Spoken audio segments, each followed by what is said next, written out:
Hey guys, what's going on? Welcome back to the Everything College Football Podcast. Today, me and Nick here will be doing our preview and prediction for the entire Week 5 college football slate. Just some of the notable games from each time slot on Saturday, and of course, 2 big contests on Friday. Timestamps below if you'd like to skip around. Kicking things off, Louisville-NC State, 3-point line in favor of Louisville. This is an offense we were high on coming into the season, Nick. Jack Plummer, a veteran who understands this system of Jeff Brom from his previous experience at Purdue. A lot of weapons. I was absolutely thrilled with what they were able to do in the portal this year. Jamari Thrash over from Georgia State, 400 yards and 5 touchdowns. Huggins Bruce returns. Kevin Coleman, Jawar Jordan, he's done great things for them so far. And some of the other guys from the portal haven't exactly gotten on the field yet. This has been a nice balanced attack. Jordan, 6 touchdowns, 478 on the ground. And you usually don't see much of a rushing attack with the style of offense. But, Brom, he understands the talent they have here. And they're going up against the NC State defense that's certainly going to be feisty, led by Peyton Wilson. They've certainly had some of their own struggles, though. But regardless, under 22 points per game. They kind of bailed them out against Virginia, even though they have allowed 384 yards. Weren't all that great in terms of yards after catch against Notre Dame. They got 456 yards, 7.5 yards per play in that one. Did a pretty good job against the run, other than that one big play Estime was able to rip off. So far, this has been a stout defense, and I think they got some nice players on the middle. Devin Van, CJ Clark, they're going to look to be physical and bring the heat on the interior. The secondary, of course, has plenty of veterans as well. Overall, though, I think that this offense is going to be too much for NC State, Nick. I think they're going to cover this game. I just think the NC State offense, despite Robert and I linking up with Brendan Armstrong, the potential they have has just not been exceeded. The running game, I was excited for after the UConn game where they're able to, get in the shotgun, and they're a little bit more versatile and whatnot. But guys like Porter Rooks have just not stepped up. Keon Lassane's not getting the ball. This is an offense that's kind of poor right now, which is kind of shocking to see. I think Louisville's going to have too many opportunities against a stout defense. I like the Cardinals here a lot. I think I'm going to take them with the points as well. I said, 35-20, something like that. I think NC State's a good ball club. I think Louisville, are just a better offense. Jack Plummer, you and I were both excited for him under Brom, new look offense here. Brom and this offense have been cooking. They look great, 4-0 so far. They put up some nice amount of points. One thing I would say, the weather is supposed to be pretty poor. Thunderstorms are expected, rainy conditions that may affect Plummer's ability to throw the ball. Jordan's been good on the ground, 50 carries, 478 yards, and 6 scores. Thrash, 400 yards receiving, and 5 touchdowns on 19 grabs for him. I like the Cardinals all night here on Friday. This is a game I'll be watching, certainly. I think this is a great Friday night matchup, kick off the week. Nice little ACC matchup here. Louisville, I said they're my sleeper team at the start of the season. They could easily be 5-0. They're having a great season so far. They're in a good spot. They got some big, tough tests coming in the future. I believe they play Notre Dame and Duke. Some interesting tests for this Cardinals team. They're for real under Brom. Yeah, I think the NC State secondary led by Aiden White hasn't exactly been up to par. I know one of their starting safeties went down with an injury. Shaheem Battle, though, hasn't exactly been as great. Also, they're supposed to have a nice, formidable cornerback duo. So this NC State defense, they're a good unit, but I just think here they're going to be on the field a little bit too much. And then, the Louisville defense so far this season, they've been playing really good ball. They really haven't been tested much. Against Georgia Tech, they were awful in that second quarter, but they anchored down the rest of that game, did allow almost 500 yards. And then Boston College, they were able to rep it a good bit. They were in garbage time playing catch-up the whole contest. So their secondary has not really been good. They've been getting really flamed through the air, 295-plus yards in 3 of the 4 games played this year. And NC State, though, they don't really have that potential. Brendan Armstrong does. He has a nice, accurate ball. He can launch it downfield. He has a strong arm as well. But they've just not been getting these guys going vertically. They don't have much speed in the receiving core. I don't think they're going to be able to expose Louisville as much. So I'm going to take the Cardinals to cover. Should be an interesting game, though, here in the ACC.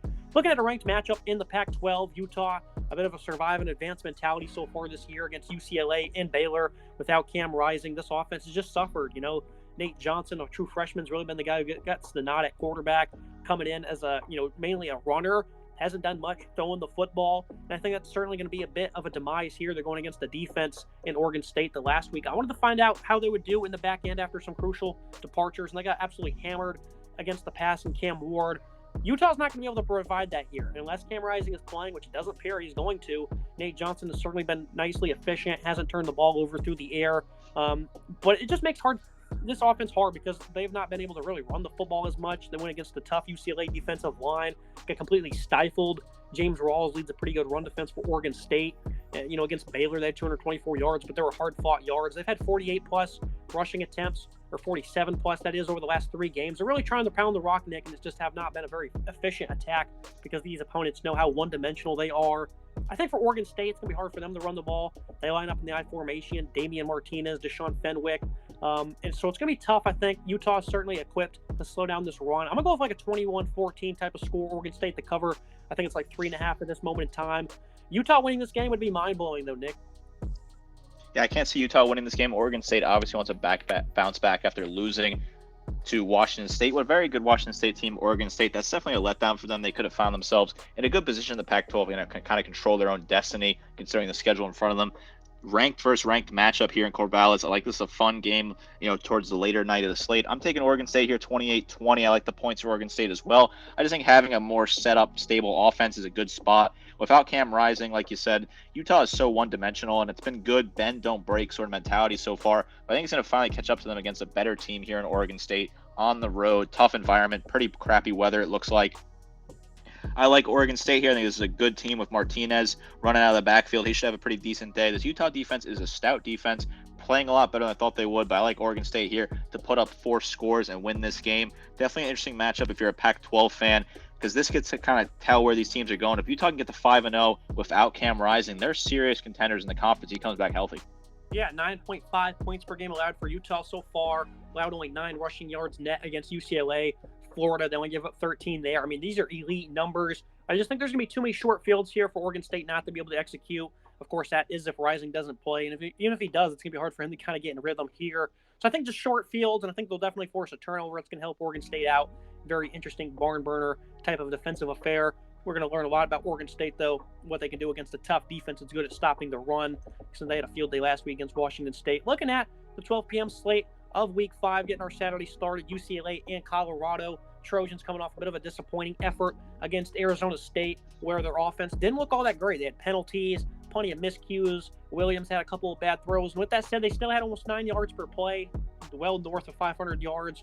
They still put up 42 points, and Williams still had his 5 touchdowns. The defense was a lot better than people are giving credit for going through this week. They still allowed less than 400 yards. Truthfully, only gave up 21 points, as one of the touchdowns was a freebie there for ASU. Had 8 sacks against a very poor O-line. Colorado's O-line's probably even poorer than that. USC's been doing a great job of getting pressure. First nationally in tackles for loss. Bear Alexander leads the nation in pressures from his defensive tackle spot. He seems like he's going to be winning all night long against Colorado. The USC had 14 missed tackles as well. They played a pretty poor game all around against ASU, and they still weren't as bad as people are claiming, Nick. Only 353 yards, less than 5 yards per play. That is much better than they were at last year. So I think a lot of people are overreacting to USC's performance defensively against ASU. It wasn't pretty. They got the job done. Their first road game of the year, coming off a bye week. What did you really expect? They go on the road here in Boulder. The Buffaloes are trying to get revenge after a very disappointing effort against Oregon. How do you see this one playing out? I think USC dominates in this one. I got a score, 45-20 USC with the points here covered. A pretty lofty spread, if I'm not mistaken. I think the last time I looked, 21.5. The over-under is 73.5. Obviously, Vegas looks for this to be a high-scoring affair. I have that under. I have them hitting the under there because I think 73.5 is just a whole lot of points. Obviously, USC, they looked sloppy against Arizona State. You said it. The defense didn't look too bad, though. I know Arizona State got some points here and there, but some turnovers by the USC offense put the Sun Devils in some nice spots on the road off of bye week. I'm willing to give them their mulligan here. I think that's just kind of, you write that one off as an off week here. I think USC comes out stronger than ever. They want to bury Colorado here, bury the Coach Prime hype. If they lose back-to-back blowout fashions, Colorado, the hype is certainly going to die and evaporate over there in Boulder. Colorado did not really have any pulse against Oregon. They look like they look like the old Colorado against Oregon. They really were absolutely outclassed. I expect USC, considering the talent level they have, to continue to do what Oregon did and keep that going and put a big beat down here on Colorado. They're still missing some star players over there in Boulder, which is certainly having an impact for this team right now. I like USC a lot here. I think USC is going to take this one and continue to put themselves in the driver's seat in the conference, with Caleb Williams starting to hit his final form and strive towards that Heisman for him.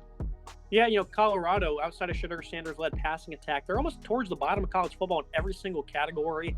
They give up a lot of space. A team that has all the speed, Taj Washington, Brandon Rice, Zachariah Branch, and Marshawn Lloyd. They're going to expose that space. They should be scoring in every possession easily. Over should definitely hit. USC seems in for a field day unless another disappointment is in store. Even if it is, they should certainly still put up plenty of points. Florida, Kentucky, the Wildcats, I said that they would be a good team coming into the season. I felt like they would hit 9 wins. I think they would be the second team in the East to Georgia. Of course, they haven't played anybody this year, 4-0. You know, Vanderbilt's probably the best team they've played so far, 45-28 victory there, where the offense only put up 365 yards, over 6 yards per play, though. They weren't on the field all that much.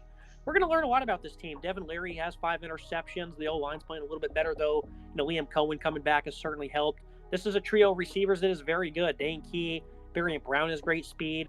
Tavion Robinson's very good in the slot. The Vanderbilt transfer, Ray Davis, has 300-plus rushing and 5 touchdowns. They're going against the Florida team that, you know, I picked the upset Tennessee in that second quarter against Tennessee and the first quarter against Charlotte were the only good quarters over the last 2 games, I'd say, of offense, Nick. They have not been very good in the other spurts for this football team.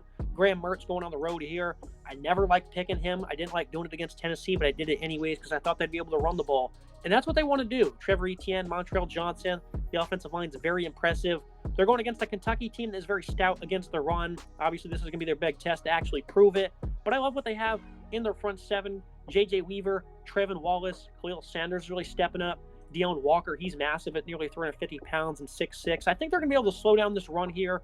I like Kentucky to win this game. I think they're like, 1-point favorites or something like that. I think they'll win by a couple of points in a very low-scoring affair. The Gators could easily win this one as well going on the road to Lexington, though, Nick.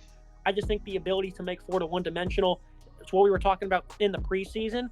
I picked them to beat Tennessee because I thought some of the speed receivers they had would have an opportunity to work, and that certainly allowed them to have some balance. I just don't think they're going to be able to work here with no run game. I think they're going to be in trouble on the road at Kentucky. You know, Kentucky, they're 4-0 right now. They haven't really played anybody of note. If they can beat a ranked Florida team at home, that's a huge win for Mark Stoops and company. You know, Devin Leary's looked okay. The 5 turnovers are obviously an issue, but he's got 1,000 yards passing and 9 scores. Florida, I like what they do on offense right now. They're very good on the ground, but like you said, if Kentucky can isolate that and make them a one-dimensional team and put Mertz in situations you got to throw the ball, he's going to make mistakes eventually, and they're going to get a way to build a path for Kentucky to win this game. This front 7 for Mark Stoops has been fantastic. They're physical. Guys like Weaver, like you said, are really getting the backfield, big physical pieces that are able to disrupt the run. It's going to be a pretty rowdy crowd this Saturday at Kroger Field. I think Kentucky fans are excited. They could potentially be 5-0 in the SEC. And outside of Georgia, obviously dominating the East, number 2 in the East is wide open, just like at number 1, the West is wide open. So Kentucky could certainly put themselves in the pole position to be the second best team in the division, competing with the likes of Missouri, Tennessee, and Florida. I like Kentucky here a lot. They're going to get the points for me as well. I'm going 24-21, low scoring, covers that 1-point spread with relative ease. I think this is an exciting opportunity for Kentucky against a Florida team that's playing a lot better than I think you and I both expected. Now you look at down in Arlington, another SEC divisional showdown. I hate betting against KJ Jefferson. Players like this or veteran quarterbacks who know how to win football games with dual threat abilities. I think they're going to cover in this game. I think A&M is going to win, even with Connor Wigman being out. I certainly think Max Johnson is a veteran. He's not going to perform like Zach Calzada did 2 years ago in this game. Remember, same thing happened where they were down to a backup quarterback. Calzada looked absolutely awful. I think Max Johnson was pretty admirable in relief against Auburn. They're too talented at wide receiver here. You know, Evan Stewart, Anais Smith, Noah Thomas is supposed to be back. Moose Muhammad hasn't really been involved that much. The running game got going a little bit this past week against Auburn, you know, over 6 yards per carry. They weren't all that great against Miami, but this is not a Miami defensive line. Amari Daniels, Livion Moss, Ruben Owens, it's the trio of rushers here. I think they have some adequate balance here on offense against Arkansas team that certainly hasn't exactly progressed on defense like I thought they would. I just think that the muscle in the trenches, I harped on them last year and criticized them heavily for it. I think it's their time to shine. They have amazing size up front on the offensive line. They should be able to run the ball, you know, to at least the tune of 200 yards. The defensive line, they're getting guys like Shamar Turner, who's a veteran for them. They're starting to get some of those younger guys in, like Walter Nolan and Shamar Stewart. You know, I think they're just incredibly deep on that defensive line. If you mention Tout as well, Edgar and Cooper is really leading them at linebacker. I think they're going to be able to get more stops more often than not. Teron York as well, another one of those young guys at linebacker. I think it's their time to shine. I don't think there's much speed from the Razorback receiving room to kind of really expose them and put them on their heels. This muscle on in the trenches for A&M, they need to step up and they need to win a game like this, Nick. And if they don't, well, it's just flat out embarrassing, and I'm tired of backing this football team. I'm actually going to go the opposite for you. I'm taking Arkansas straight up here, 30-24 in Jerry's world. You know, obviously, the famous Cowboys owner, a big, famous alumni of Arkansas, big donor to the program as well. I like KJ Jefferson here, you know, against a backup quarterback. You know, no disrespect to Max Johnson. He is a veteran SEC quarterback who has good experience. But I think KJ Jefferson wins that battle easily. I also think Rocket Sanders is going to have a good day. I expect him to break out here and be good on the ground. And pick apart some weaknesses in this A&M front seven. You know, I know you just raved about them. They are a very good unit, but I think they do have some weaknesses. I like Arkansas here a lot. I think they're an exciting team. They just played LSU very close. I know they lost back-to-back games, but they looked good in both those games. You can take that sort of, hang the banner sort of, oh, yeah, they looked good in a loss sort of mentality, but they did look good against LSU on the road. They hung in there. Arkansas needs a big bounce-back game here. Sam Pittman needs this game to keep his Razorbacks in the hunt for the SEC West and keep them in bowl hunt condition over here. I like this Arkansas team to win this game. I think A&M losing Wegman is a huge loss and certainly going to be a problem for them later on this season. Arkansas, for me, here is going to be the winner. Now we ship to upstate New York. Clemson going on the road to Syracuse. The Orange always seem to play better when they play Clemson. Doesn't matter how bad they were going into the game. They always seem to play up for this game. Bryson Daly, Army quarterback. I thought this guy had plenty of swagger, but the Qs made him look very average, if anything, below average. This is a team that I think has been very impressive so far this year. Of course, casuals will say, oh, they only beat Purdue and Army. A lot of people had Army covering in that game, and they sure did, but they beat them by 13 points. Beating Purdue by 15, I think, is a very impressive mark. They're showcasing nice balance over the past, entire month, really. They've had great balance. LaQuint Allen, we weren't sure if they were going to have him to start the year. 311 rushing and 6 scores, 316 and another 6 for Garrett Schrader. They have this offense in sync just like they have been the last couple of years with Schrader and whoever his back is making work. Obviously, Oronde Gadsden going down for the year is not great, but they've certainly had better receiving production to start the year than expected. Damian Alford, Donovan Brown as a freshman stepping up, Umani Hatcher. All three of those guys have 200-plus yards. They're going against the Clemson team. It's pretty angry after the Florida State game. Some play calling there, I think, probably costed them that contest that I picked them to win over the Noles. This defense is still very good, though, and they've proved that all year long. Jeremiah Trotter, Barrett Carter, the nation's top linebacking core. I think they're really going to feast here against this rushing attack. TJ Parker, a defensive end that's really been great for them. Tyler Davis on the interior. I mean, these guys are absolutely stacked. Xavier Thomas is really stepping up as a veteran as well. Peter Woods, a freshman defensive tackle. I mean, they're just absolutely loaded with muscle here. They held this Florida State rushing attack in check. 22 yards on 20 carries. There was nothing working for the Noles here, Nick. And that's what the Orange are going to want to do. They're going to want to try and run the football, try to establish some downfield presence. I just don't think the runs is going to be there one bit. Again, though, Syracuse, they always seem to play up for this game. I could be wrong. They went on the road last year, and they probably should have beat them. I think Cade Klubnik in this passing attack really found some rhythm last week. Tyler Brown's emergence. Bo Collins starting to be reliable. I think Antonio Williams will be back for this game. In the downhill running of Will Shipley and Phil Moffitt has actually been really good this year. I thought they were very sound against Florida State. Against Duke, they really got cooking. Syracuse, they've been very stout in their own right, but I just don't think they have the size on the D-line to really step up in this one. Even though the linebackers and Stephon Thompson and Marlowe Wax, they're very good. I just think the downhill running here for Clemson is going to be too much for the Orange, who's going to struggle on offense. 3 of the last 4 times that Clemson has to travel to the Carrier Dome, there's been some sort of magic because Clemson has kept it close. Either won the game, or Syracuse kept it close. They either won the game like they did in 2017, beating them by 3, or only lost by 10 in 2015 and lost by 3 in 2021 against another equally poor Clemson team that was underachieving expectations. Clemson only won that game by 3. Syracuse, if they're going to beat Clemson, this is the time to do it. They're going to kick this team while they're down after their loss to Florida State. Clemson certainly could have won that game, but mistakes cost them. I'm not going to pick Cuse. If there's any upset on this list this week, I think Syracuse is the best chance to make a big shock noise here. At home, ruckus crowd in the Dome, and they play really well up to their competition in the Dome against Clemson. I'm going to take Clemson 24-14. They'll take the points as well. I think it's about 6.5, 7, depending on your book here. This is a fun game. I'm going to be watching this one at noon. I think this is an exciting one on ABC because there's a lot happening here. The Syracuse offense is not that bad. They've had a pretty good showing so far. They played really well against Purdue. They played good against Army as well. The defense is getting better as week goes on. Dino Babers and company are 4-0. They're a pretty good unit. They should be a lock for a bowl at this point. I like this Syracuse team. I don't think they're going to win this game, but if anyone's going to upset somebody, this could certainly be the one to do it. Yeah, they had 293 rushing yards on Syracuse last year. Only won that one at home by 6 points. So even when they're having success, the Orange keep it close. Looking at the mid-afternoon slate, Georgia traveling to Auburn. We circled this one in the preseason, a big opportunity for Hugh Freeze.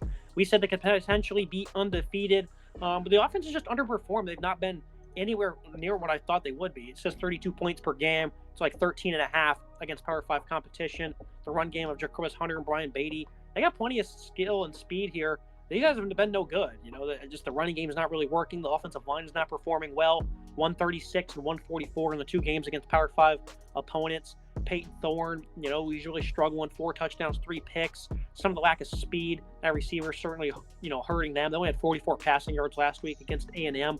Held to less than 100 against Cal as well. Less than 15 attempts in both of those games as well. I just don't know what's going on with this offense, Nick. I know they can't stay on the field for one. I think this, third down conversions have not been great either against these big teams. Less than 35% in both of those Power 5 contests where they scored 14 and 10 respectively. And now you have to go face Georgia. This is just an impossible task for them to win. I think the line's like 14.5. The defense, though, I think can keep them in the game. Eugene Asante, Marcus Harris have been highly emergent players for them so far this season. Asante finally getting on the field and healthy. I think the secondary is much better than people give credit for. Jalen Simpson, players interested to see this year, already has 3 picks. I think, DJ James, this is a very good cornerback duo as well. I think they're going to have success here. I think they're going to play tough defense. I went with like a 24-9 final. I just think that Auburn, if they can have 2 drives of 70-plus yards, they're probably going to win the game because I have that much faith in this defense here at home. James and Pritchard on the outside, I think they're going to limit the big plays. I think the game script from the South Carolina game, Nick, where the Georgia defense is kind of getting burned against an elite quarterback who's really stretching the field against them, can't stay on the field because they can't run the ball. Georgia, on the other hand, they're going to be on the field so much running the football. It's just going to wear down the Auburn defense because they're not going to be able to stay on the field one bit. So I think Georgia's going to cover this game.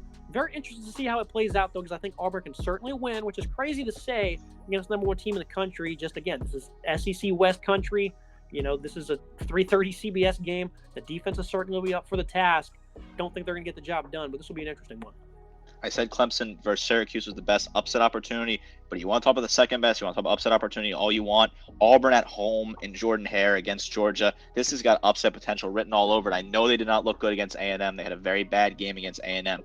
This Auburn team is not terrible under Hugh Freeze. They're getting better. Hugh Freeze is a pretty good coach so far. And let's be real, Georgia has been slow to start the season. They've struggled against their bad opposition. They struggled against South Carolina, losing at halftime to a South Carolina team at home. They had no business to be losing to at halftime. This is going to be a very interesting game. There is some serious magic at Jordan-Hare. I know as an Alabama fan, I've seen it with my own 2 eyes. Some bad things can happen down there if that crowd is really into it. This is the game that I circled on my list. I put a question mark next to it because I think it is the true, real question mark wild card game of the week here. I took UGA 28-17, so that's not going to be the points there. It's not going to cover the 14.5 point spread, which I think is a little too lofty for Georgia right now. I think it's going to be a close game. I think Auburn is going to fight with that energy. I think the offense is getting better. They look good on the ground. They've had good balance. Like you said, 32 points per game. Kind of a bit skewed in my opinion, but also I think they're finding nice rhythm with Peyton Thorne at quarterback and Jacquez Hunter on the ground, who's a pretty solid back, who they're getting him carries, finding good rhythm here. I think the defense is not bad for Auburn either. They've been involved in some nice stops. They had some good stops against Cal. They looked good against their token opposition earlier in the season. This is a very interesting game. There's magic at Jordan-Hare. I wouldn't be surprised. Carson Beck's a little uncomfortable at times as well. He's got 6 touchdowns, 1 interception, about 1,200 yards. Brock Bowers, haven't quite seen him be fully released yet. I know he's having a good season, but you can still expect more out of that generational talent. This is a wild game. If you're not watching this game at 3:30, you're definitely missing out on some fireworks. And Auburn went out in the portal, made plenty of adds through the defensive line for games like this. Guys like Justin Rogers, Lawrence Johnson, Moselle Nasil Kite, and then Jason Jones last year from Oregon. They have some good size and some nice talent for games like this. And yeah, again, the offenses, they've just been flat out poor. But like you said, this is a game where they can potentially get some rhythm, come out with some confidence, play up to your competition in this one. Remember last year when Auburn played them, it was the same thing. Their defense was playing very good against Georgia. The offense could not stay on the field at all. It was flat out awful. The Bulldogs ended up running away with it in the second half. Michigan-Nebraska, looks like both quarterbacks for Nebraska are questionable. This offense has not been great. The O-line's terrible. Michigan, Donovan Edwards has really not been involved at all this year. Blake Corum, though, still leading this running game strong. Michigan, they have not covered in a single game this year. Will they make that year different, Nick? Probably so, because this defense, they love to churn out these low-scoring type of games. They're around 5.5 points per game this season. The offensive line has certainly been great in slowing down these games, and that's what Michigan wants to do. They want to play a slow game where they can play some nice defense, run the ball with efficiency, and I think that's exactly what's going to happen here in this game. Michigan, they're just going to run the ball with ease. Offense for Nebraska is going to be flat out terrible, and they've won every game 35, 31, 31, and then 7 points or less for their oppositions over the last 3 games. So I think you're going to see another game like that, 35-3 type contest here on the road against Nebraska. Why is the line only at about 18.5? I think it's very interesting that's at 18.5. I think Michigan easily covers this. I don't think Nebraska is going to be really competitive. I have a 45-20 score, being a little generous to Nebraska against a garbage times point. This Nebraska team is terrible. They're not a good team. They're 2-2 this season. They're very poor. The line might be low because, like you said, Michigan does have sort of this ability to kind of slow down and not put a lot of points up. We've seen them. They didn't cover against Rutgers this past weekend. They've struggled against some other teams to cover. I think they barely covered against East Carolina. Michigan and Jim Harbaugh have not really been covering, but this is a very good Michigan team that's hitting their full stride. J.J. McCarthy, 915, 8 touchdowns, 3 interceptions. Blake Corum is fantastic on the ground. He's got 8 scores himself, 351. They've been targeting Wilson a lot at wide receiver, 268 and 6 scores for him. Michigan's very good in the trenches. Nebraska, very bad in the trenches. Right, that's the big thing here is Nebraska's terrible in the trenches. They have no pulse in the trenches. Matt Rule, he's got to get some recruits in there to build up the offensive and defensive trenches. I think Michigan will dominate on both sides of the ball and really run wild here in Lincoln, Nebraska. It's a shame that Nebraska's struggling right now. I really thought they might have a better season under Matt Rule. They just don't have the players right now in the trenches. They're going to get dominated by a big physical Big Ten team in Michigan here. Nebraska is running for 235 yards per game. That has been against bad competition as well, though. 40-plus carries in each game. I think the under is in play here. Don't really know what it is, but both these teams are going to look to turn it down on the ground. You're going to see this game go by in a blank. Looking at Texas and Kansas, a lot of people are going to probably pick Kansas to cover in this one, and that's where I originally was as well. Jalen Daniels, obviously an explosive quarterback. What they can do on the ground is certainly noted. Texas, they seem to just not play great football at times. They were great against Alabama, turn around, struggle against Wyoming. And again, Daniels, an explosive player, can get job done on the ground. Devin Neal, Daniel Highshaw, a nice balance on their ground attack. They only seem to really have a couple of receivers, Lawrence Arnold, Luke Grimm. I know Quentin Skinner's been stepping up, so they have some more options here. This is a legit Texas ball club. Absolutely blew out Kansas last year in Lawrence.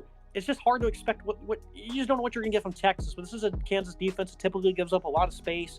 They're versatile as it comes when it comes to their weapons. Jatavian Sanders, Xavier Worthy, A.D. Mitchell. They got plenty of different ways they can hit you. The running game led by Jonathan Brooks has been very sound this season. About 155 yards per game. They've been consistent. They haven't exactly been elite, but the efficiency over 4.4 yards per carry is highly notable. I think this line's at 17. I'm going to pick Texas to cover. There's too much talent here on offense. They're at home. I don't think Kansas should be able to compete in this one for a full 60 minutes because I just think the defense is going to be outclassed. And this defensive line from Texas, they're tough. There's no slouch one bit by them, led by guys like Barron Sorrell.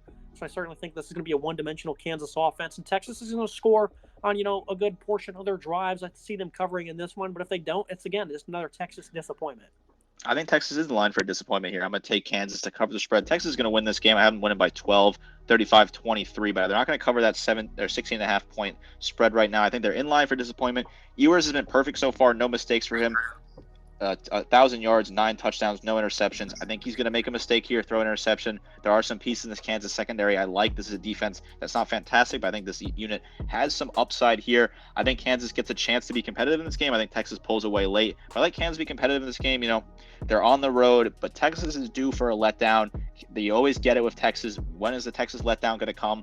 Not losing, winning the game is not going to necessarily be a letdown, but they won't cover the spread here. I think they have a good opportunity for this Kansas team to show and be competitive on the national scale. Ranked matchup here in the Big 12, 4-0 versus 4-0. I like Kansas to be competitive in this game. I think Texas just has too much power, like you said, ultimately to win this game, and Texas can certainly survive a scare at home. But Texas certainly, that letdown will come eventually. We just do not know when. They're due for it at some point. Yeah, and I will say guys like Kenny Logan, Kobe Bryant, some of those players you alluded to in the secondary. This is a good Kansas offensive line. I was pretty high on them. I think it was a top 20 unit of mine coming into the year. Dominic Puny at left tackle. He's been elite for them. Plenty of leadership and veterans. A lot of snaps have been played here going against the D-line. Guys like Tavondre Sweat, Ethan Burke, Byron Murphy. I just think they're going to be too much for them up front. So I'm going to take Texas to cover, but it's hard to say that with confidence because, again, they do struggle at times. The Wyoming game, they only won by 21. The Rice game, they didn't cover in either. So certainly that disappointment is there, but I think they're going to unleash the offense a little bit here more often than not. Illinois and Purdue, this is a game that's a pick-em right now. I'm going to take Illinois. Obviously, this is a team that's really disappointed me considering I threw money on them to hit their over. I think it was 6.5.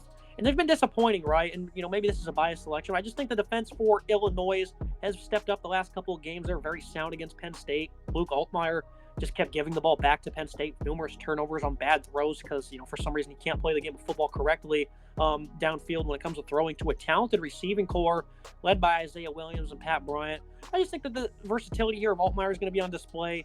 Tanner Mordecai really tore Purdue up with his legs last week, and he's not even really known as a runner at all. He just seems to, really fit with that, Phil Longo scheme. The Purdue defense has just not been good, Nick, and we knew it wouldn't be great coming into the year, and they allowed, under 400 yards, but there could have been a lot more on the table there. There was great balance for Wisconsin. Syracuse, they showcased that balance as well. I just think the defense is not going to be great here. I do like guys like Crichton Jenkins, though, on their defense. OC Brothers, they certainly have some nice standouts. The offense, though, they've also been kind of disappointing for what they have. Hudson Card has certainly played with some nice energy. Love how he pushes the ball downfield. Devin Maccabee leading to this rushing game. Tyrone Tracy's been a pleasant surprise, moving over from wide receiver. Deion Burks has been really their only pass catcher. He only has 3 touchdowns. The only 3 touchdowns through the air this year for Hudson Card. So this passing attack has been leaving a lot on the table. The Illinois defense, again, they've been disappointing this year. But Jerzon Newton's really been playing much better football the last couple of weeks. And I think the Illinois are going to play better more often than not here on this side of the ball. And they're going to get a road victory. I like Illinois to win this game here as well. Purdue's just been disappointing. Illinois has been disappointing for themselves as well. Purdue got absolutely outclassed by Syracuse a few weeks ago. Hudson Card, disaster so far for him, in my opinion. 1,000-yard, 3 touchdowns, 3 interceptions, just been poor. I know he's got the leg ability. He's been running pretty well, but outside of that, his passing's been poor. The defense for Illinois has not been great. Like you said, Newton, though, is getting better. He's certainly getting closer to hitting his form that you and I both expect him to have this year. I like Illinois to win this game on the road. Purdue, West Lafayette is a tough place to play, but they have not played great there so far this season. Purdue's just been a train wreck under their first-year head coach. I like Illinois to win this game. Right now it's even, so it's, to pick them right now. I'm going to take Illinois 28-24, something like that, whatever you want to call it. I think Illinois is going to start to kind of turn around their season, although they have been very disappointing. They can still win that division. That division out there is totally wide open. They might get a move over there at this point, but overall, Illinois has been disappointing so far. I want to see more out of them. Looking at the college football Week 5 nightcap, we talked about these 2 ranked matchups in depth, so we'll make it a little quick. LSU-Ole Miss, 2.5-point line in favor of the Tigers. I think they'll cover, there's defensive line. I think it's going to eat up what's been a pretty poor O-line. They've really just not been able to run the ball, and that's where they want to start with this up-tempo offense. Judkins has just not been himself. The line's not great. Dart leads an inconsistent offense. They have plenty of weapons. Guys like Trey Harris, Zakaria Franklin is healthy. Dayton Wade's got plenty of speed. So I think they can certainly expose this LSU secondary once again. It's been a big liability. I just think the defensive line is going to win more often than not, led by Mason Smith and Mekhi Wingo. And I think they're going to have plenty of success in the slot. Jane Daniels has been very effective this year. Blake Neighbors, Brian Thomas, that duo is just all of a sudden just taken over college football all of a sudden. So I think they're going to win often in the slot. If the O-line can show up, though, I think LSU is going to get torn apart, and they're probably going to lose this game in that case. But I think the D-line, too good to just, flat out disappoint, and I think they're going to do enough to get the job done here in Oxford. I think this is an interesting game for LSU and Ole Miss. Ole Miss obviously reeling after the loss to Alabama. They find themselves in a tough spot. LSU gets the big win over Arkansas, but it was a lot closer than people probably expected to be, a lot closer than it should have been. I like LSU to cover 38-30. I think Ole Miss can be competitive in this game, but I think ultimately LSU has a better offense and a better defense. They're just a better team across the board at this point. I like this LSU defense to read and pick apart what has been kind of a disappointing Ole Miss offense so far this season. I like LSU to win this game on the road, and it's a dogfight in the SEC West right now. There's 5 teams that really could all be involved for winning the division. 4 of those 5 teams play each other this weekend in 2 separate matchups. We talked about A&M-Arkansas earlier. LSU, though, could win this game, get a big head up, and put Ole Miss really sort of pushing them towards out of contention at this point. I do like the Ole Miss defense. I think they have nice depth and some good talent at all 3 levels. I do want to make that clear. Notre Dame, Duke. Obviously, I love Duke. We both thought this is one of the biggest sleeper teams in the country coming into the year. Picked them to beat Clemson. Did that. Now they have to host Notre Dame, coming off an emotional loss to Ohio State in a game they probably should have won. The Irish, though, I just think this downhill running game is going to be too much for Duke. Against Clemson, they started to really get gashed late in that second half. And I think the Irish certainly match up well on the interior defensive line against a Duke O-line on the interior that I think is not the greatest. They've certainly disappointed a little bit. But I definitely like Riley Leonard, a make-or-break type of player. Like guys like Jalen Calhoun. Love the backfield of Duke. I think they certainly have the pieces on offense to win in a game like this. Again, I just think the downhill running game is too good to lose in a game like this. I think the D-line will also show up a good bit. I'm going to take the Irish to cover. I think it's 5.5. I think they won by a touchdown in this one. Wouldn't be shocked one bit if the Blue Devils get the job done, which would propel them to a top 10 ranking. I did take the Duke Blue Devils here. I think they have a great opportunity to win a game at home. Notre Dame's reeling from their loss against Ohio State and, crucial fashion there at the end of the game. They really totally let that down on the final drive. They had multiple opportunities to get the stop on fourth down. They dropped a pick in the red zone that would have iced the game. I like Duke here. I think Riley Leonard and company have a great opportunity. Sam Hartman is the better quarterback. I've been impressed with Hartman. 1,200 yards, 14 touchdowns. Estimine's been fantastic for Notre Dame as well on the ground. I think that Duke's learned from their mistakes against Clemson. Against the run, they'll be able to stop the run of that interior physical Mike Elko team. They're going to force Hartman to make a mistake and finally get that turnover bug out at him, which has not shown his face so far this season at Wake Forest. He was turnover prone all of his career. He has not made a mistake yet. I think this is the week that Hartman makes a mistake. Going to be a turnover. Ruckus crowd in Durham. They care about this Duke football team. You and I both love this Duke football team. We're all over this team. I like Duke to get here, get a big win. They'll move to 5-0, be a top 10 team, defeat a top 15 opponent at home. I like this Duke team a lot. I'm very excited to see what they can do. I think they're going to win this battle on the ground. I think Leonard's going to have a perfect game. I think Hartman's going to make a few mistakes that's going to cost him. Now looking at Alabama, Mississippi State, Will Rogers really wasn't all that great to start the year here. The new scheme last week exploded though. 487 in the score against South Carolina. Ledrick Griffin, he had 256 of those yards. Jaquavius Marks, I said, would have a great year in this scheme. Started off hot. Last couple of weeks hasn't been as great. But I think this is an interesting offense with the scheme they have going up against Alabama, though. This has been an elite defense this year, much better than I anticipated, especially against the run. They've proven that so far this year against Texas, and then last week against Ole Miss, of how good they can be at stopping the run. They've been much better on the interior D-line than expected. It'll be interesting to see how Jalen Milroe handles this road start. When we talked about Mississippi State, we said, at least I said that this, games like this, emotional games, you're thinking of the Pirate. This is, a big time opportunity at night against a big time opponent to really catch them off guard and pull an upset. Mississippi State, 14-point dogs in this one. Can they cover, Nick? I don't think they're going to cover. I think that I'm not going to make a pick here, but I think Bama is going to cover this game. I think Bama just has too much talent against the Mississippi State team. Mississippi State, they looked better against South Carolina, but overall they've had a poor season. Will Rogers did improve. The schematic change, though, is really making him struggle at this point. It's been a tough change. Zach Arnett, I've heard some rumors, some people discussing that if they go 0-8 in conference play, that he might be out of a job. They might make a change very quickly down there. I don't know if I like that idea, but they could certainly go winless in conference play at this point. They've struggled. Hosting Alabama is a very tough task. They haven't beaten this team since 2007, I think. Maybe 2008, something like that. So it's been a very long time since they beat this Alabama team. Alabama does travel well. It's not too far from Tuscaloosa to Starkville. I think Bama's going to win this game. Later game in the slate, 9 p.m. Eastern, kind of a late, weird time for me. I don't know really what was the point of scheduling that. I like Bama's defense to really smother this offense like they have the past couple of years. State's really struggled to score at all the last couple matchups here. It was definitely more of Leach's system was bad against Alabama's defense, but I don't think this new offense for Zach Arnett and company is going to be any better against Alabama. I think Alabama wins this game very handily. They should put up a ton of points. This defense should continue to smother them, just like they smothered Ole Miss last week. The defense has really impressed me since the Texas game. They've looked better, and they're getting better week in, week out. I think this is going to be a very dominant performance from the Tide. I think the Bama is going to probably get a backdoor cover on this one. I just think, like I said, Pirate flag will be in the air. They've been really good against the run this year. And if Bama's one-dimensional, they're not all that great. The cowbells in the air against Milroe. It's so hard to trust him. The veterans on D and Jet Johnson, Nathaniel Watson, Jaden Crometti on the defensive line. I certainly think this is an opportunity where they can come out here, play an emotional game, Nick, and really stir things up. I can just envision Jalen Miller really struggling in this type of atmosphere. What would your thoughts be on that one? It certainly is possible he does struggle in this type of atmosphere. The cowbells are kind of distracting. I have caught a game in Starkville before. I have gone to Davis Wade Stadium. I believe that's the name of it. And the cowbells throw you off. It definitely is tough to focus. And for a guy like Milroe that already has tough time reading defenses and focuses, he could make a mistake or two early on. But I think this running game will find a groove and get comfortable. They've really had a good time with Chase McClellan running the ball recently. Roydell Williams looks good on third down. They have some nice balance there as well. They get the freshmen involved as well. I like them to ground and pound and dominate on the ground. I think Alabama will have a couple scores on the ground between Milroe and McClellan, probably 3 or 4 on the ground, and that will lead them to a nice victory here. Yeah, if they can't run the ball, though, I think this game becomes instantly very interesting. That's me for today's episode. As always, Nick, I appreciate joining me. Some pretty good depth here for Week 5. Plenty of teams diving into conference play finally. An exciting schedule here on Week 5. Some really nice matchups across the board. Make sure you guys like, comment, subscribe. See you next time.